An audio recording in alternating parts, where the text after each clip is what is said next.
Next is our finite slope analysis. If we are not talking about very large structure, which is generally the case, so if this is some small embankment or some cut in railway or highway, so this will not be very big, so this slope will be of finite nature, its length is not very large. So in that case, thus this slide or the failure surface is of circular nature, circular or having some curved, this is of curved nature in general we can say. So mostly this curve is circle or it can be log spiral or the combination of the two, but we'll just focus on the circle. So in this case, this slide is called as the rotational slide, whereas in case of infinite slope, the slide is called as translational slide. Now let's focus on the finite slope. So there are three modes of failure in finite slopes, that is slope failure and toe failure and base failure. These are the three failures I have shown here. A slope failure is the when the this failure surface just cuts the slope above the toe. So toe is what toe is the end of this slope. This part is the toe where it fails from this point, and below anywhere below this it will be a base failure. So base failure basically cuts the or it touch this stratum which is there below the structure. So when does slope failure happen? Obviously when this part of the soil is stronger than this above part, so this above part moves, so in that case it will fail first. When does it happen? Generally when beta is very high or soil near the toe is strong. So as I said, if the soil is here part, in this part if it is stronger than this, so it will fail from here. Apart from this, next is our toe failure. So in this case, if the soil below the toe and above the toe, if it is homogeneous, this part of the soil is homogeneous and below it also it is homogeneous, in that case toe failure will happen. Apart from this, in steep slopes generally, and this is the most common mode of failure.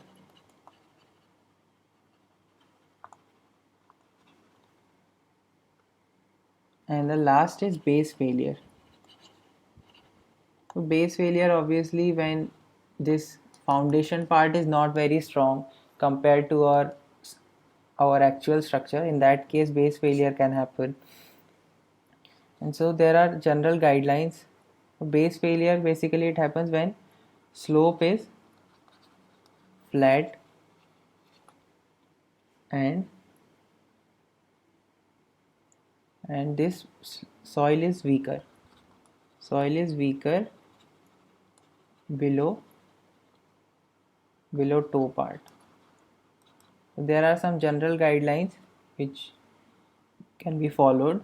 So when beta is greater than 53 degrees and phi is greater than 3 degrees, so these are two individual criteria. If these two are there or any one of these is there, then it is toe failure. Whereas if it is phi is less than 3 degrees and beta is less than 53 degrees, it is slope failure. Now let's see how do we check the stability of a soil which is on a finite slope. So first we will see for cohesive soil, and it is frictionless, so phi is equal to 0, and the cohesion is given as undrained cohesion, that is Cu. So what we do in this case, we find out the factor of safety along the slip surface. So this is one of those slip surfaces. There can be many other slip surfaces of the shape of a circular arc. So they will have different radius and different center, and we'll find out the factor of safety for that. And the surface for which the factor of safety is minimum, that will be a critical surface. And if the soil is safe for that critical surface, that then we can say in general that our slope is safe. Then the question is, how do we find this factor of safety? So factor of safety here, it is found out by taking the moment of the forces about the center of the circle. So we take the moment of the driving force or the disturbing force, and we take the moment of the resisting force. So the resisting force here is the cohesion, whereas the driving force is the weight of the soil. So factor of safety is given as the resisting moment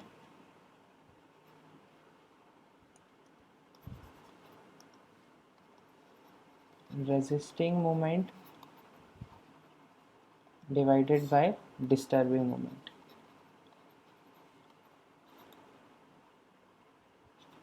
So disturbing moment is the moment of this weight about this center. So what is this weight? This is the weight of the soil which is there in this part A, B, C, A. So A, B, C, A is the area, and we take the unit weight, so it becomes a volume multiplied by the unit weight. So that will give us the weight of this volume. So now weight we have found, then taking the moment of this weight about the center. So this is the distance of this weight or the CG of the weight from the center. So disturbing moment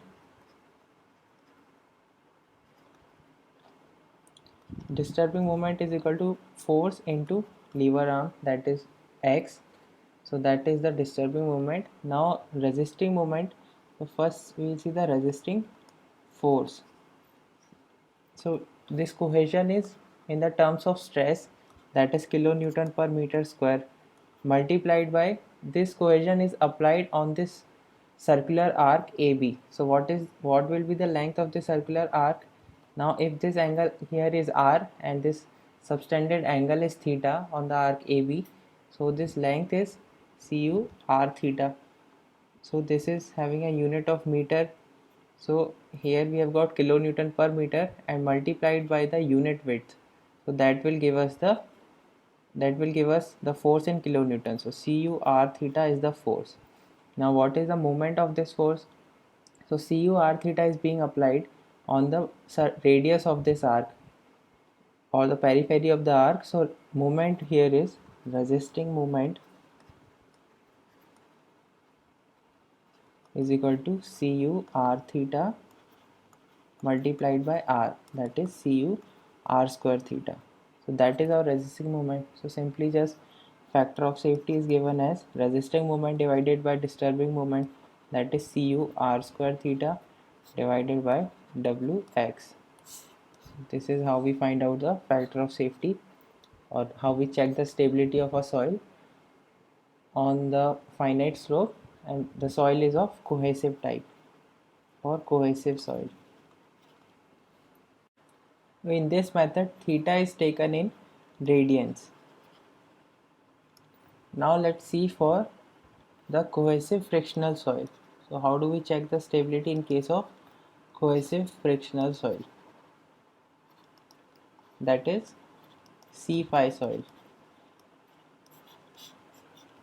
So for this we use the method of slices,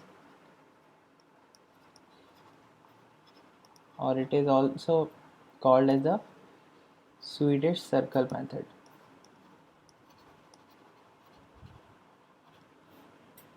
So we divide our slope above the arc. So AB is the arc, so whatever the soil is there above the arc, we'll divide it in the slices of preferably equal size, and then we take the components of the forces. So vertical component, or this weight will be acting downwards, and this angle is alpha. So this is the normal component and this is the tangential component. Why cannot we simply take the weight like we did in the last method and find the resisting moment and disturbing moment. So in this method we cannot follow the procedure that we did in the last one, because here it is a C5 soil, so it means that frictional resistance is also coming into picture, and we know that the shear strength is given as C plus sigma tan phi. It means that it is also depending upon the normal stress. So the normal stress will be there because of the soil which is there on the top of that part. So this depth is varying throughout this section, and because this depth is varying, it means that normal force or the normal stress is also varying. So we divide it into the slices and we find out the normal force for all these slices, and similarly tangential force also, and then we do the summation. So there is one more assumption, that there is no force, or we neglect the force between slices. So we consider them as the individual slices, and then we find out the forces. So if we take this slice that I have shown here, so B is its width, H is the average height, and L is this length. So the area is given as B into H, and if we take the unit weight of the soil as gamma, so gamma BH is the volume if we multiply it by the unit weight. So this is the weight of the soil in this part. Now we take the components of this soil, if this weight, so alpha is the angle here that is between the tangent and the horizontal, so alpha is also the angle here. So if we take the component, so it is the normal component and T is the tangential component. Now it is having some cohesion also, so let's say the unit cohesion is C dash. So for all the part, or for a single part, for single strip, this length is L, as I have written here, this is length is L. So the cohesion force or the cohesive force is C dash into L. Similarly, frictional force is, what is it, sigma into tan phi it should be. So sigma here is the normal force, this n is replacing the sigma, so n into tan phi. So if we write the resisting force,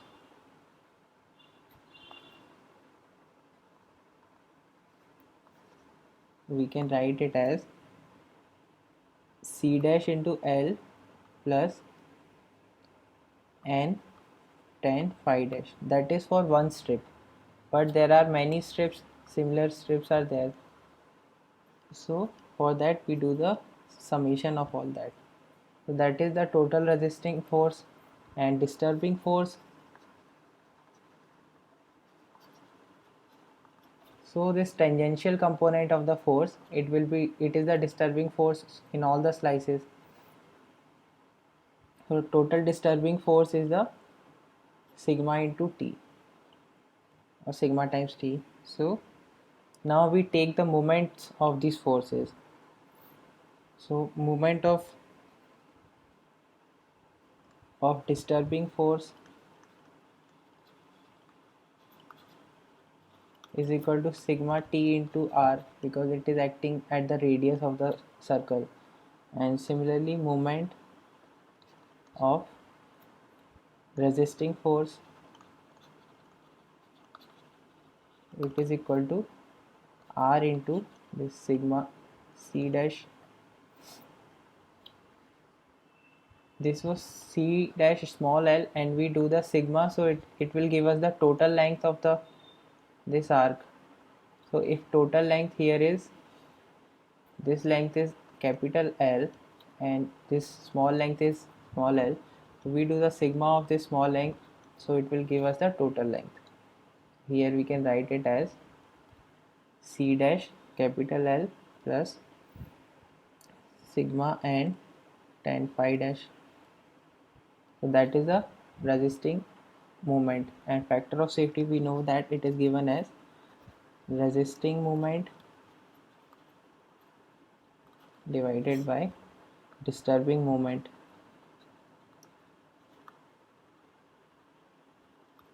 So this R will cancel out in both the terms. So it is C dash L plus sigma n tan phi dash divided by sigma t. Now what is sigma t? T here will be, if we see in this triangle, so T here will be W sin alpha and N will be W cos alpha.